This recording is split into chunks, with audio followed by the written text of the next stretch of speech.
There may be some times where you want to lay out the page in columns. For example, in this document, there's a lot of unused space over here on the right. So if I have 2 columns, it will fill that space, and in this case, everything will be able to fit on one page. To change the number of columns, go to the Page Layout tab, and go to Columns, and I'm going to select 2 columns. Now, this doesn't look exactly the way I expected it to.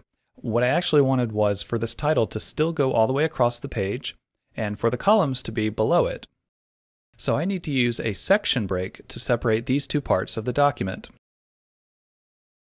I'm going to undo this to go back to a single column, and put the insertion point where you want the columns to start, and then go to Breaks, and under Section Breaks, select Continuous, because we want this to stay on the same page. And you may also have to add a section break at the end of the columns, but since I don't have anything after these columns, I don't need to worry about that.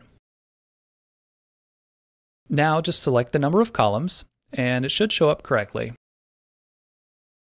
Now these items don't look quite right because they should be grouped with the other shelter items.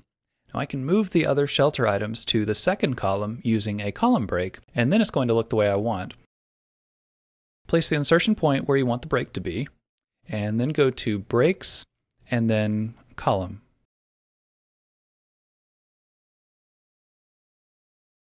And you can see now that the columns line up nicely.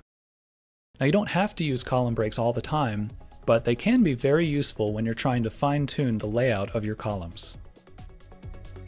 Like what you just saw? Rate it.